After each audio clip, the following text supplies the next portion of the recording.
Reverend Smith, can you speak to how practicing faith at home might intersect with Sunday school or church school programs?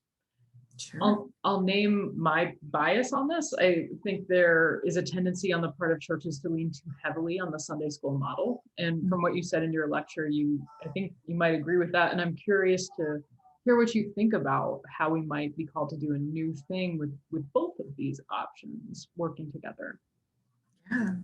So yes, I tend to think as a rule or in general, the Sunday school model is it didn't come from the church, it didn't come from Christ. It's something that we kind of invented, and we got to forget that.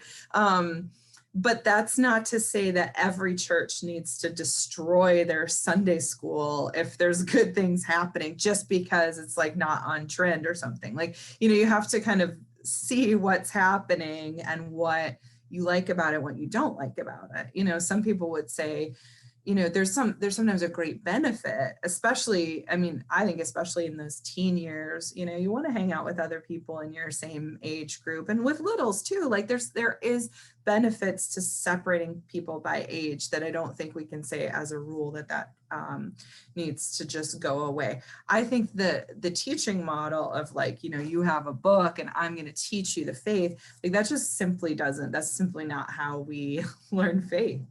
And it's not that there's not a place for that. And I think there's a lot of innovative curricula out there that you can use. But in terms of faith practices at home, so you can do the faith practices together in a Sunday school, in an intergenerational Sunday school. You can do them, you can send your 4-year-olds, you can teach them how to do any one of my practices, and then send them home with a little instruction sheet to do it at home with their parents.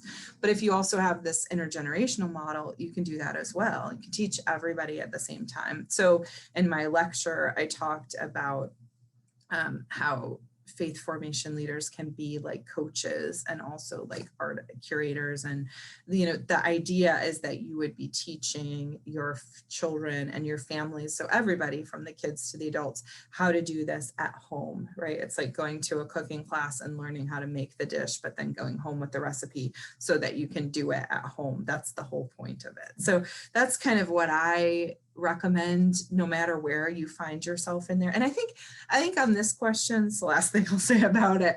I personally, one of my soapboxes is when people get really, I don't know what the word is, self-righteous about what the right answer is, because I think, there is definitely a move toward intergenerational spaces, but I think some people in that space can be real grouchy about it and lead people that are doing things, the Spirit is doing something in their own church and they're seeing a lot of fruit, to feel like they're doing it wrong. And that's just every church has to find it for themselves, and the leaders have to have enough kind of inner strength to not feel like there's somebody judging the way that they do it.